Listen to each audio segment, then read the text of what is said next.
बिस्मिल्लाहिर्रहमानिर्रहीम। अस्सलाम वालेकुम। एक औरत किसी काम के लिए घर से बाहर निकली तो घर के बाहर 3 अजनबी बुजुर्गों को बैठे देखा। औरत कहने लगी, मैं आप लोगों को जानती नहीं, लेकिन लगता है आप लोग भूखे हैं। चलें अंदर चलें, मैं आप लोगों को खाना देती हूँ। इन बुजुर्गों ने पूछा, क्या घर का मालिक मौजूद है? औरत कहने लगी, नहीं, वो घर पर मौजूद नहीं। उन्होंने कहा, फिर तो हम अंदर नहीं जाएंगे। रात को जब खामन घर आया तो औरत ने इसे सारे मामले की खबर दी। वो कहने लगा, इन्हें अंदर ले आओ। औरत उनके पास आई और अंदर चलने को कहा। उन्होंने जवाब दिया, हम तीनों एक साथ अंदर नहीं जा सकते।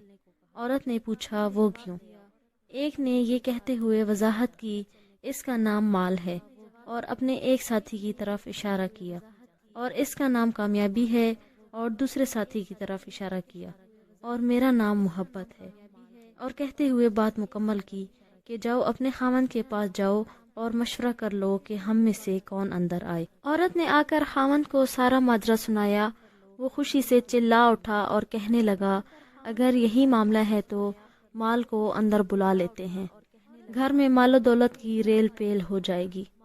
औरत ने खामन से इख्तलाफात करते हुए कहा, क्यों ना हम कामयाबी को दावत दें। मियाँ बीवी की ये बातें उनकी बहू घर के एक कोने में बैठी सुन रही थी। उसने जल्दी से अपनी राय दी, क्यों ना हम मोहब्बत को बुला लें और हमारा घराना प्यार और मोहब्बत से भर जाए।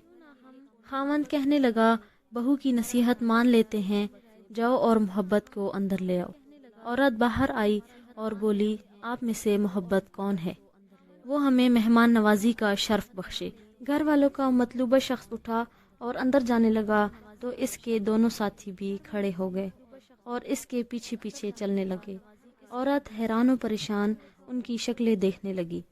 औरत ने माल और कामयाबी से कहा, मैंने तो सिर्फ मोहब्बत को दावत दी थी, आप दोनों क्यों साथ जा रहे हैं? दोनों ने जवाब दिया, अगर तुमने माल या कामयाबी में से किसी को बुलाया होता तो बाकी दोनों बाहर रहते, लेकिन तुमने मोहब्बत को बुलाया है, इसलिए ये जहाँ हो हम इसके साथ होते हैं।